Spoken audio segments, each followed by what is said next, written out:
Bénévole, prendre soin, accompagnement, voici 3 mots dans une expression, prendre soin, que j'ai traité il y a quelques jours de cela à Paris pour une grande association française afin de permettre aux responsables des ressources humaines, à l'équipe des responsables des ressources humaines au niveau national, de travailler, de penser comment ces mots peuvent être mis en acte. C'est donc avec joie que je partage avec vous cette étude que j'ai réalisée. Je me propose de vous faire revivre une partie de cette intervention au Moulin de Boishardy à Montrevaux où se situe le siège des éditions de l'Homo Viator, dans lequel je me situe. Pour celles et ceux qui me suivent depuis plusieurs années, vous reconnaîtrez l'environnement de la série et j'ai 2 mots à vous dire. Alors, vous le savez, pour aborder un mot, mutum en latin, le grognement, la parole, le son articulé, il faut partir de l'étymologie, c'est-à-dire l'histoire du mot. Il faut être à nouveau clair, je le répéterai jamais assez, l'étymologie, c'est ce à partir de quoi le mot nous permet de penser, pensare, c'est-à-dire peser les choses, les évaluer, les apprécier. C'est grâce aux mots, leur sens correct, que nous pouvons développer ce que l'on appelle un esprit de lucidité, lucidus, éclairé. Les mots vous éclairent l'esprit et de ce fait vous permettent de discerner et donc de mieux agir. Je renvoie à ma vidéo sur le savoir-faire, sur faire et sur agir. Pour rappel, pour celles et ceux qui auraient peut-être de la flemme d'y aller, eh bien agir ça vient de aguerrer, ce qui veut dire pousser en avant. On peut donc beaucoup agir sans rien faire. C'était l'idée que j'avais abordé. Alors, je m'égare, je reviens tout de suite à notre sujet. Bénévole, quel mot important qu'on a tendance à confondre tout de suite avec bienveillance, certes de la même famille, mais ne confondons pas la vertu avec la qualité. Bénévole, composé de béné et volo, d'un côté la notion du bien, et bien au sens de ce qui apporte quelque chose de favorable à l'autre, de positif, ce qui ne l'encombre pas, ce qui ne l'obstrue pas. Il y a dans le béné cette idée fondamentale du bien au sens le plus général du terme, suivi de volo, de vouloir, de souhaiter. C'est donc une intention qui tout de suite est portée à l'avantage de l'autre. Il n'y a aucune ambiguïté là-dessus. Le mot bénévole, par principe, qualifie le fait d'offrir gratuitement ses services. Je répète, le bénévole qualifie le fait d'offrir gratuitement ses services. Clarifions gratuitement dans un monde où ce mot est souvent négocié.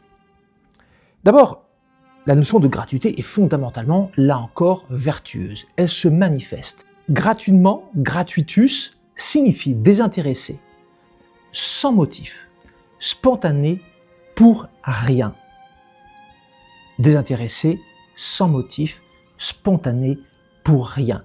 Il y a dans l'acte bénévole l'intention fondamentale de ne rien attendre en retour, pas même de la reconnaissance. C'est important de le dire ça, pas même de la reconnaissance. Je n'attends rien, je le fais parce que je veux bien le faire et je ne suis intéressé par rien en retour. C'est un acte fondateur du bénévolat. C'est un acte fondateur du bénévolat.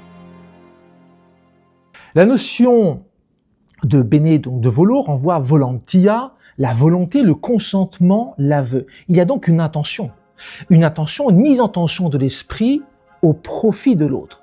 Je dirais plus que ça, il y a dans le bénévolat l'idée même que sans que jamais l'autre qui va bénéficier de cette vertu en acte n'ait conscience de ce qui a été fait pour lui ou pour elle.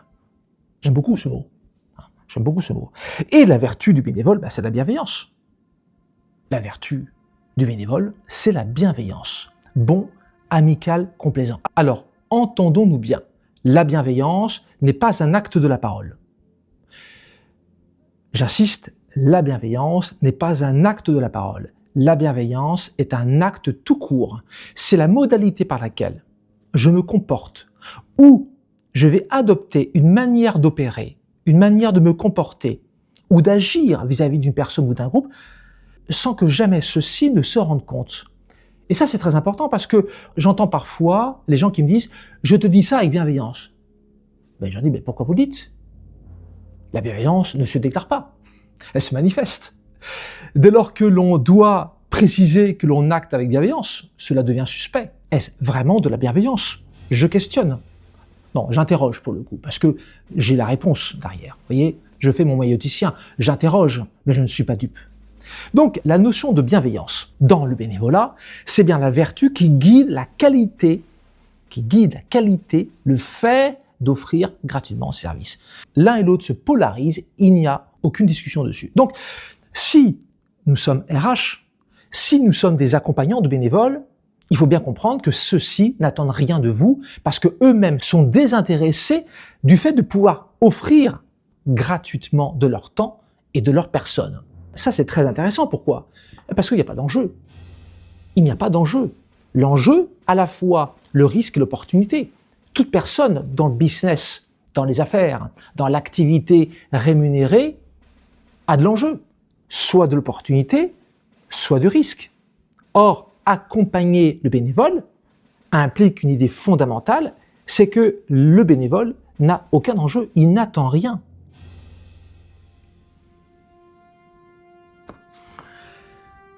La notion de bénévole, d'accompagner le bénévole, va donc passer aussi par le verbe accompagner. Voici un mot merveilleux. Je le pense.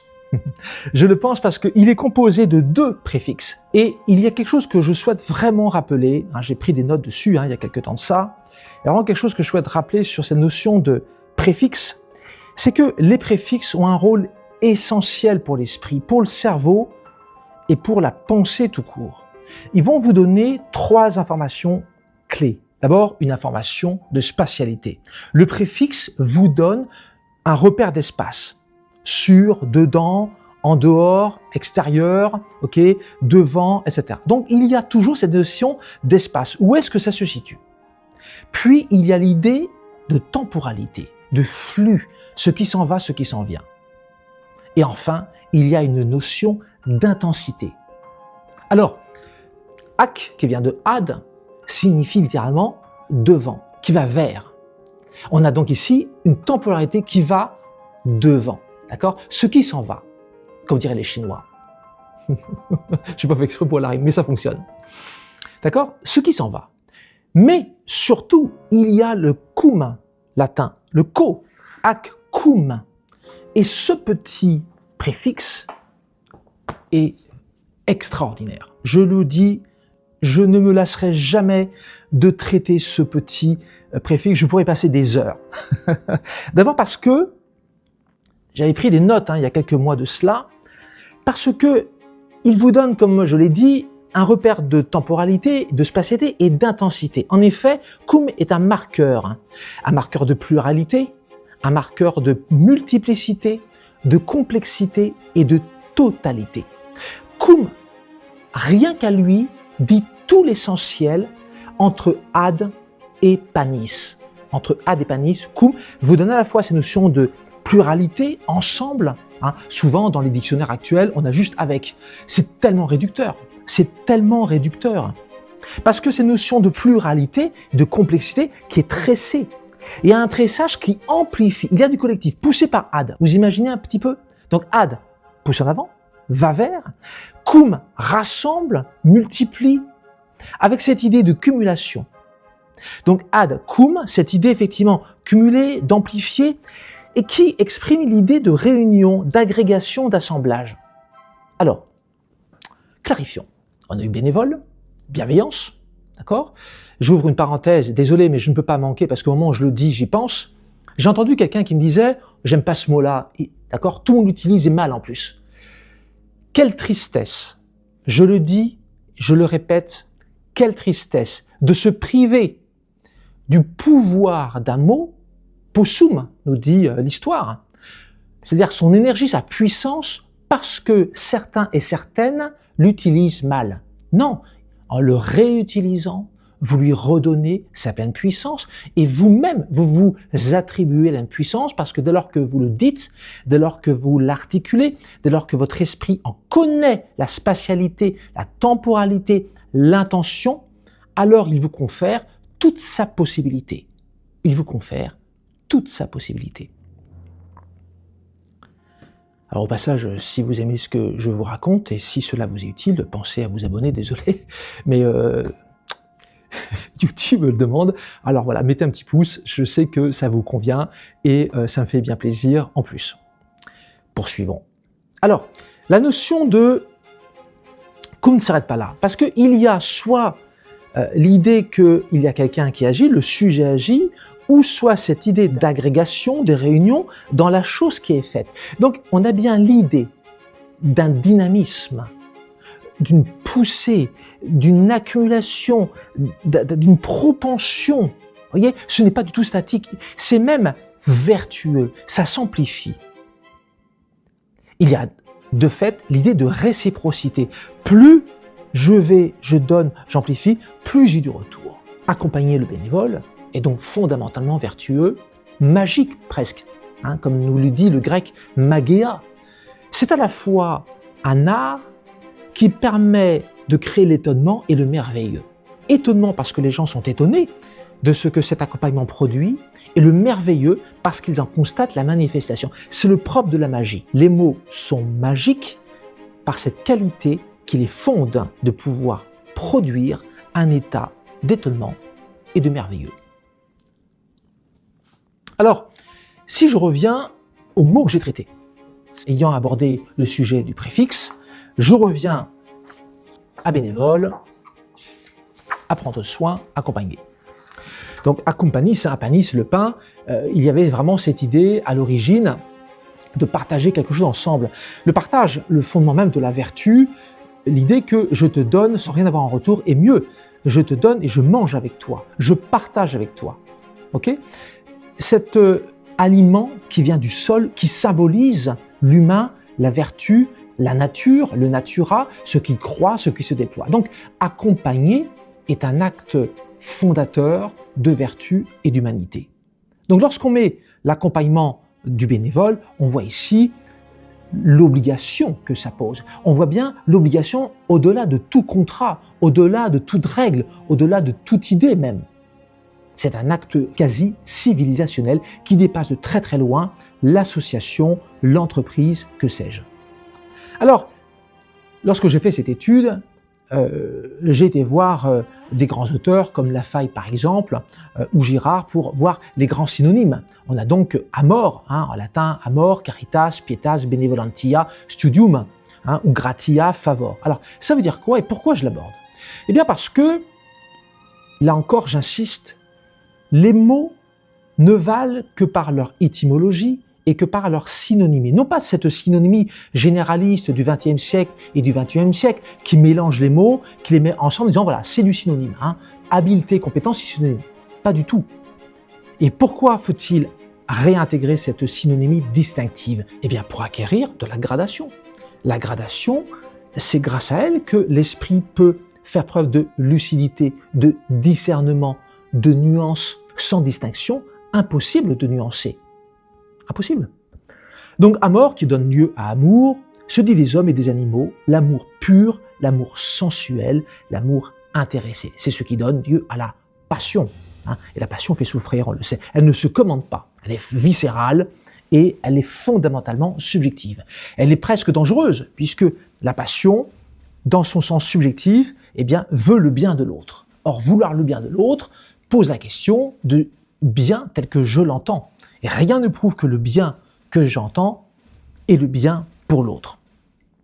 Nous avons ensuite caritas. Caritas se dit de l'amour éclairé, l'affection raisonnable des hommes, le sentiment noble, l'amitié mêlant respect et génération, dont le principe est la raison. Alors, certains d'entre vous pourraient dire la raison n'a rien à voir dedans. Non mais attendez, ne prenons pas cette raison vulgarisée, mal interprétée, d'accord? Cette raison en deçà de tout, celle qui apaise, celle qui pose, celle qui permet non pas d'être passionné, mais d'exalter. C'est-à-dire de tirer le meilleur de l'autre, exalter l'autre. C'est la caritas. C'est ce qui va motiver, qui m'attire, qui me conduit vers, de sorte que ce que j'ai envie de faire va me dépasser en actes, en comportement, en propos, et donc en résultat. Donc il y a dans cette notion de caritas quelque chose de noble, quelque chose d'élégant, quelque chose de fondamentalement bienveillance. La bienveillance est caritas. Pietas, l'amour envers ses parents, les dieux, la patrie, toute affection que l'on accorde à quelque chose qui nous dépasse. Les dieux, la piété divine, la piété des anciens, c'est ce qui fonde normalement une société qui se respecte, une piété, c'est-à-dire ce qui respecte la modalité comportementale, la modalité de vertu qui fait que je respecte l'ancien, je respecte les dieux, je respecte le Dieu auquel j'accorde ma foi. Donc c'est très important ça. Donc par opposition au blasphème, par opposition au sacrilège. Donc le principe ici, eh bien, c'est le devoir, l'instinct naturel, le sentiment religieux. Il est volontaire, il est imposé pour la nature, là où caritas, eh bien, par son principe de raison, se commande, se dirige, se maîtrise, se médite, se pense. Et où l'amour, elle, par son principe de passion, eh bien, se subit. Vous voyez ? Donc, accompagner le ou la bénévole n'est pas une affaire de passion.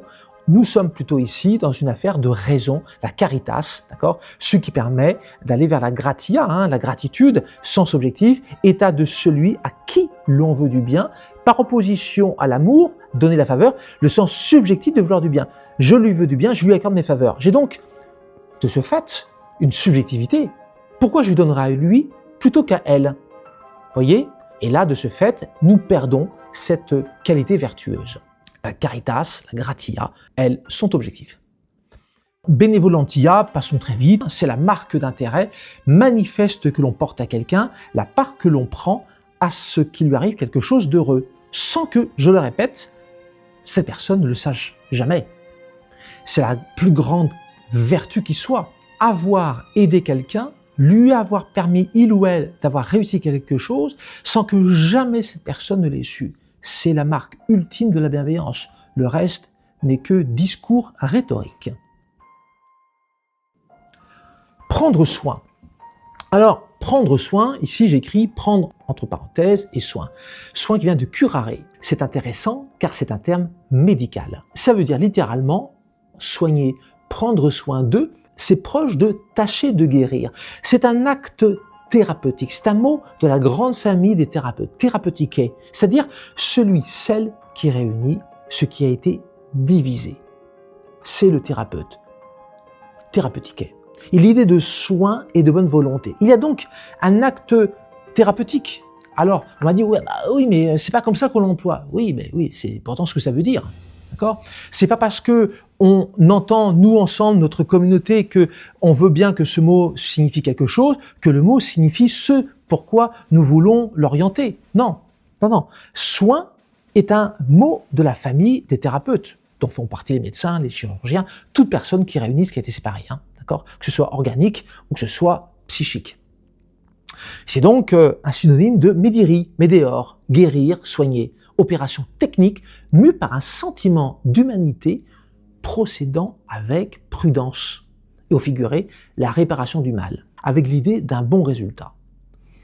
Donc cette idée de soin, je pense qu'il faut l'utiliser avec parcimonie, avec prudence. D'accord ? Le soin est thérapeutique, mais, c'est ce que j'ai suggéré en tout cas, nous pouvons imaginer d'avoir des comportements, des paroles, dont l'effet produira un soin.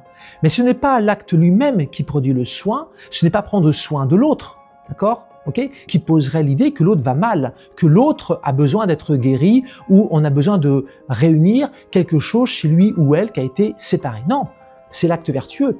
Mais dans cette association, prendre soin, néanmoins, peut se positionner. Pourquoi ? Parce qu'il y a l'idée d'être attentif à des gens qui vont mal, qui ont des parcours de vie difficiles, de souffrance, et pour qui l'acte résilient, si on peut l'accepter ici, car bien souvent mal utilisé, peut faire l'objet naturellement de ce que le mot soin apporte. Donc l'idée de soin, avec bonne volonté, cette réparation du mal, nous dit Médéri, cette idée d'un traitement médical, d'un traitement thérapeutique, nous amène, là encore, à nous dire, est-ce que la personne a besoin d'être guérie ? Est-ce que, au contraire, le bénévole, puisque c'est bien ça, prendre soin du bénévole, prendre soin de l'autre, implique que l'autre a une demande. On prend soin de quelqu'un qui nous l'a demandé ou dont l'État exige qu'on le fasse, si l'autre ne peut pas le demander. Voyez-vous ? C'est important de comprendre ça.